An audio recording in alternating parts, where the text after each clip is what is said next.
The Whistler.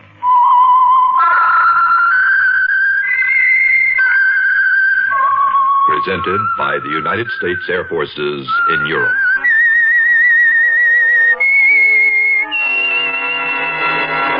I am the Whistler, and I know many things, for I walk by night. I know many strange tales hidden in the hearts of men and women who have stepped into the shadows.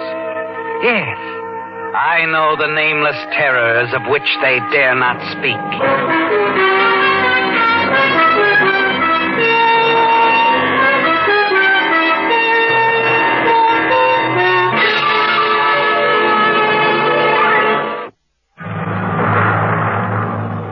And now, the Whistler's strange story, Hudson Bay Incident.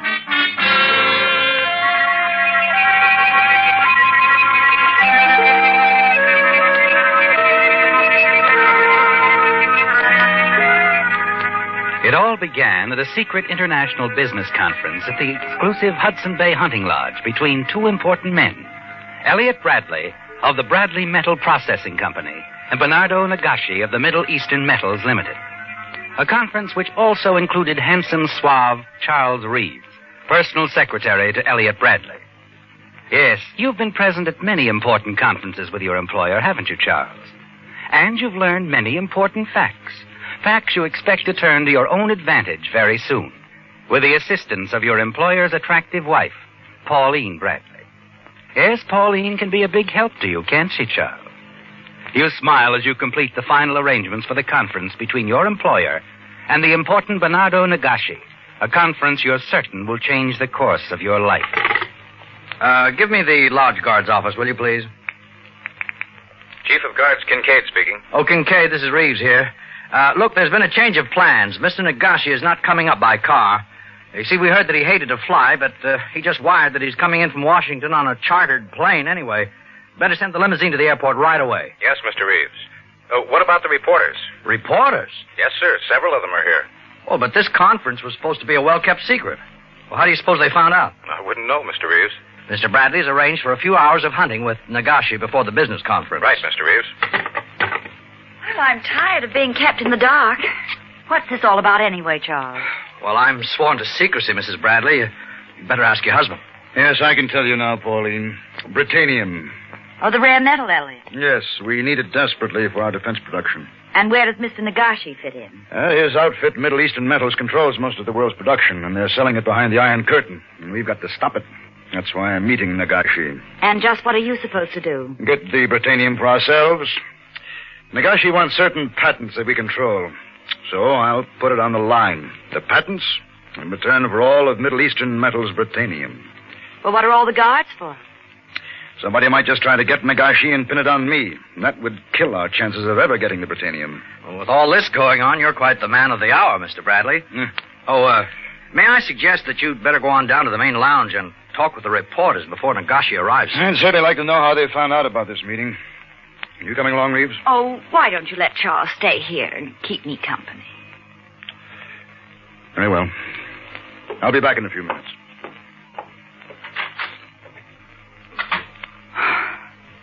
I thought he'd never leave, Charles. I know, darling. Well, tell me, is it good news? Are you going to get away? Yes, I've arranged it with Elliot. I'm leaving tomorrow for a vacation. I'm staying at my sister's in Upper New York. That won't be too far away, will it? No, of course not. We'll have a wonderful time together. Oh, there are 100 out-of-the-way places I want to show you. I wish we were there now. Me too. Elliot means well, but... Oh, I'm so tired of his everlasting committees, business meetings, receptions. I just can't take it anymore. I'm going to buy a whole new wardrobe. I'm beginning to feel 16 again. Say, you don't think Elliot suspects anything, do you? Well, I don't care if he does. I want him to know. No, we have to be sensible, Pauline.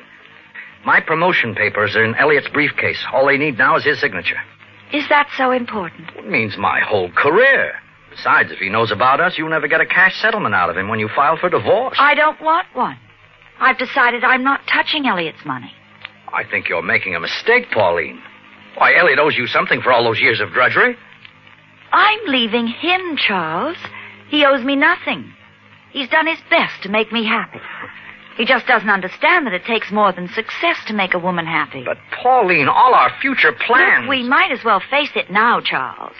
Which comes first, your career, cash settlements, or me? Well, you do, darling, of course. Well, then, I'm going to tell him. Oh, look, let's not quarrel, Pauline. There's no hurry. Oh, come here, darling. Oh, Charles. I want to be as honest as I can to Elliot. I know. You do understand. Of course I do. Now, we'll discuss it later. Now, let's be careful. Elliot's due back any moment. Now, you won't do anything till then, will you, darling? Well, I won't promise that, Charles. It's my decision. Oh, how's the press briefing, Mr. Bradley? Short and to the point. We better get ready. The limousine is coming up the drive with Mr. Nagashi now.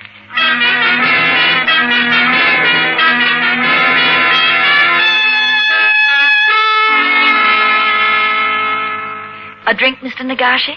No, thank you, please. Afterwards, yes. But now I am most anxious to begin the hunt, which your husband arranges for me. Now then, why don't we get it started? Here's our gun rack, Mr. Nagashi. You just take your pick. Thank you. I like this gun, Mr. Bradley. Hmm? It's the same model as my own. Well, I'm glad you like it. So, shall we get started? The jeep's out and back, sir. Then lead the way, Mr. Reeves. I understand you Americans are great marksmen. I am most anxious to see for myself.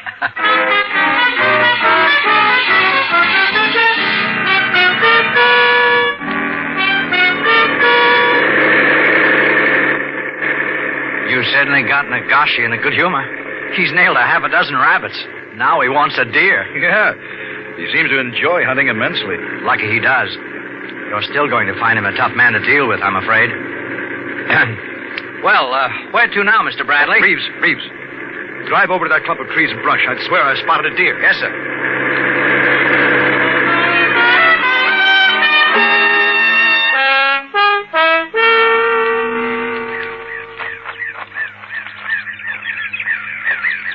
There it goes, Nagashi. Over there. I see him. There are two of them. Bradley, stop! Nagashi's right in your line of fire!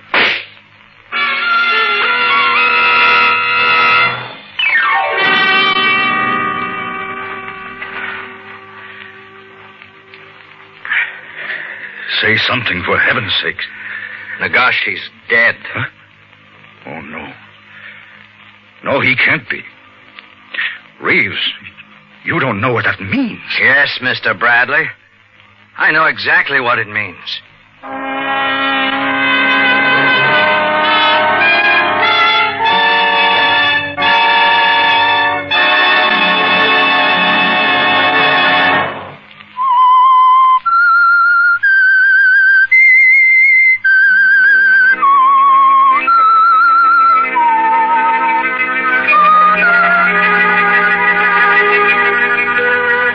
This is a stroke of luck you hadn't expected, isn't it, Charles?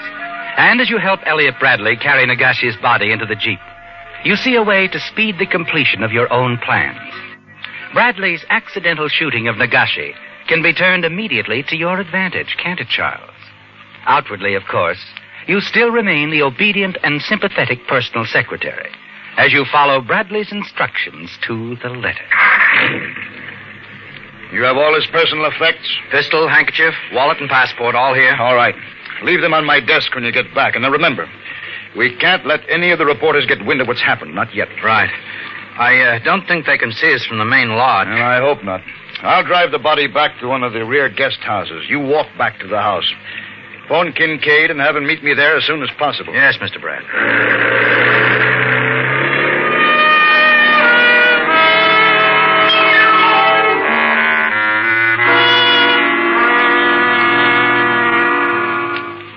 Kincaid, this is Reeves speaking. Mr. Bradley wants you over here right away. It's an emergency. What's happening, Charles? Elliot killed Nagashi while we were hunting.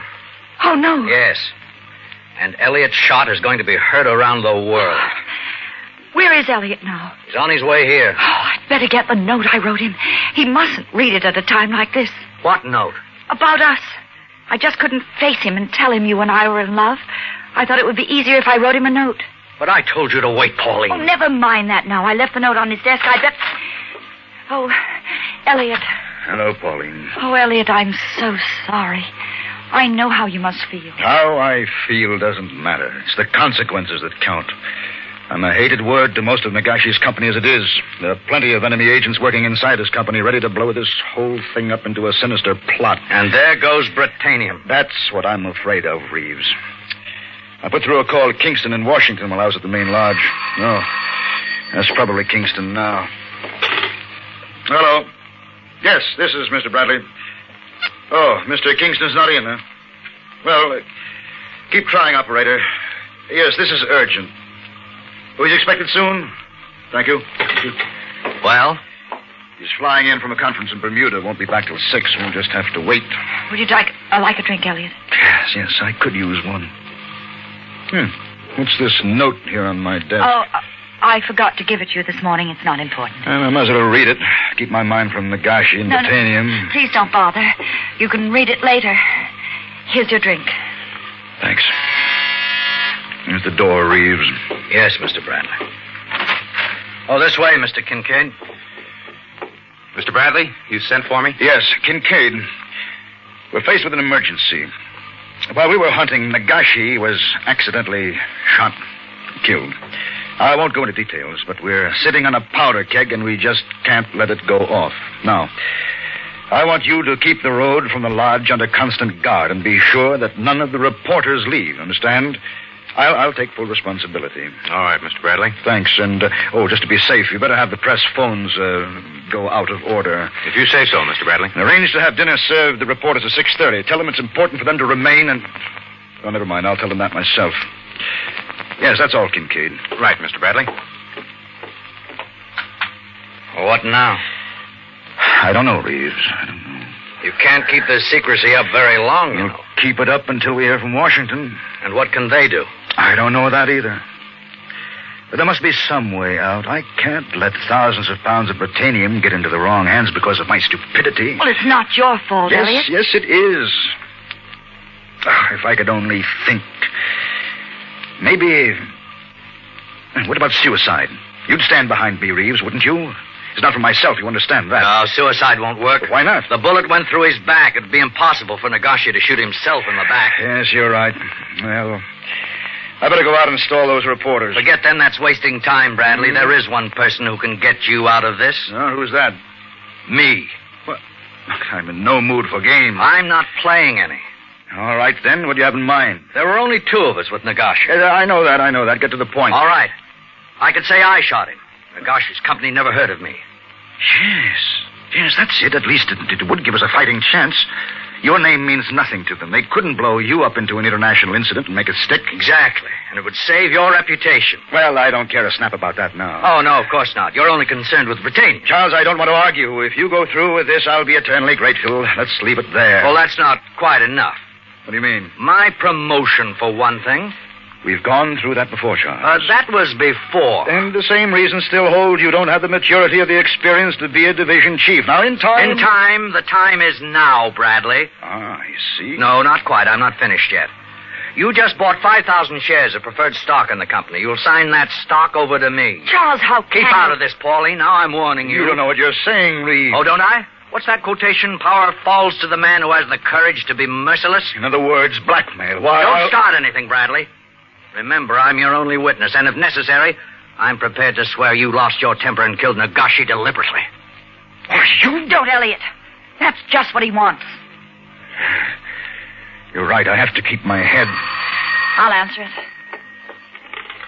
Hello? Yes, just a moment. It's Kincaid for you, Elliot. All right. Yes, Kincaid. Huh? All right. Well, I'll be right over. Well, what was it, darling? The reporters are climbing all over Kincaid. I have to go out and talk to them. In the meantime, Reeves, you'll have a chance to change your mind. Thank you, Bradley. But don't count on it. As Elliot leaves to see the reporters, you casually walk over to the bar and mix yourself a scotch and soda. You're in a perfect position, aren't you, Charles? You know Elliot is growing more desperate and that he'll soon have no choice but to accept your terms. You'll have the position and wealth you've always wanted. You're not at all worried about Pauline now, are you, Charles? You're sure you don't need her anymore? And you're almost amused as she comes toward you, her eyes blazing with anger. That was low and vicious, Charles. No matter how we feel, Elliot is a fine man. He doesn't deserve that kind of treatment, especially from you. Well, the loyal little wife. Charles. Charles what? You're a great one to be preaching sermons to me. Don't talk that way. Why not? What did you do the minute your husband's back was turned? That's a nasty thing to say. I was in love with you, you know that. Was? Yes. Past tense. Oh, I see. I wonder how many times you've played this little game before. Why, you... Oh, that slap won't help. You don't like the truth, do you? It was a lie. A despicable lie. Oh, was it? I suppose you really believed I wanted to marry you. What? Oh, I see. I was just a pawn in your little game. First, you wanted to become Elliot's personal secretary. And then you wanted the promotion and the cash settlement. You were just using me, weren't you, Charles? What a fool I've been. Well, you don't have to keep on being one. Hey, look, Paulie. Oh, forget it. How did it go, Elliot? Not good, not good. The reporters are getting suspicious. They want to see Nagashi. Well, you don't have much time, Bradley. I didn't ask for your advice. You're waiting for Washington, aren't you? They can't save you from a murder charge. I'm the only one that can do that. I don't do business with a knife at my throat. But it's there all the same, Bradley. I prefer to ignore that fact. Pauline. Yes, darling. What did I do with that note I found on my desk? Oh, here it is in my overcoat. Oh, please, Elliot. I'd rather you didn't read it now. Why not, Pauline? What's so amusing? Oh, nothing. Nothing at all. It's all right with me if you never read the note, Bradley.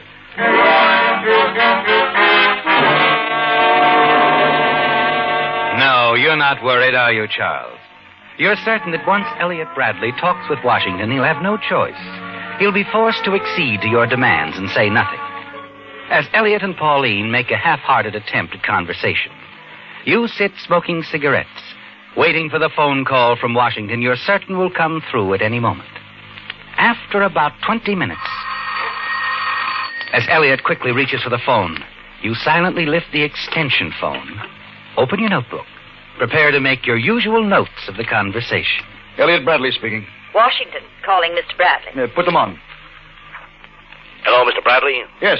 This is Lester Shaw, manager of Mr. Nagashi's American office. Oh, yes, Mr. Shaw. I'd like to speak to Mr. Nagashi, if you don't mind. Well, he is, not available at the moment. He went hunting. Oh, I see. Well, then, would you tell him that we received a coded cable from our board of directors this afternoon? A special messenger is on his way to the lodge to deliver to him personally. He should be there any time now. Yes, I'll tell him. Thank you. Good day. Good day. What is it, Elliot? Bad news. A messenger's on his way up here to see Nagashi. Well, Bradley?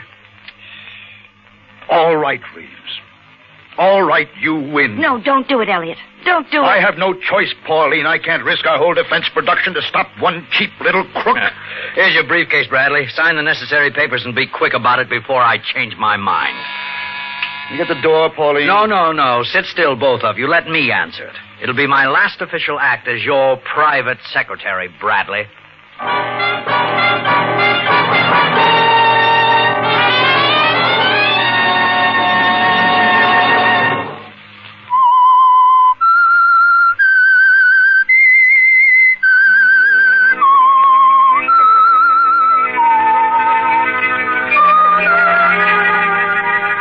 You're certain now that you've won, aren't you, Charles? That in a few minutes you'll have 5,000 shares of the valuable metals company's stock and also get your promotion to division chief. As soon as the messenger from Nagashi's Middle East Metals Company arrives and learns that Nagashi has been killed, Elliot Bradley will quickly sign the papers necessary to complete the deal that you forced him into.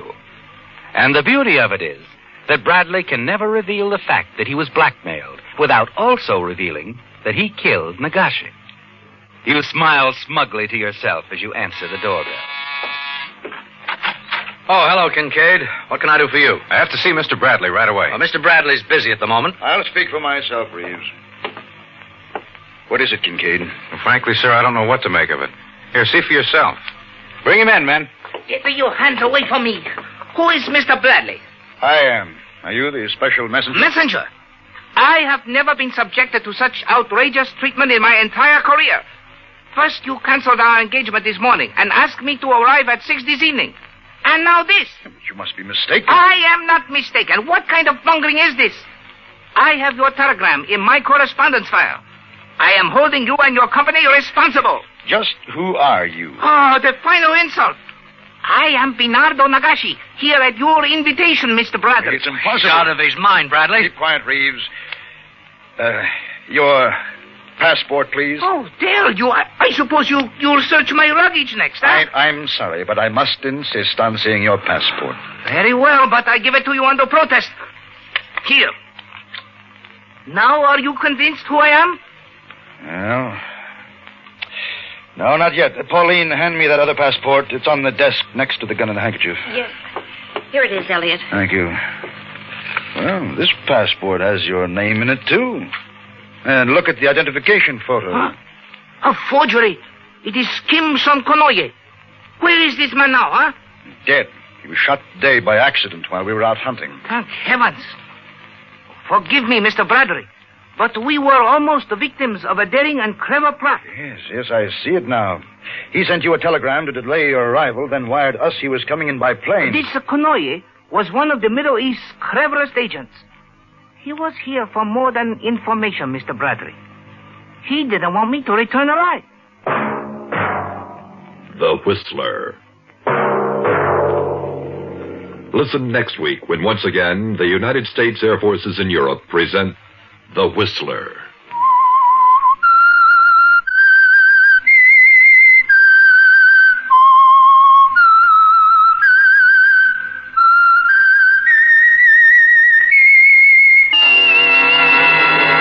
The Whistler has come to you through the world.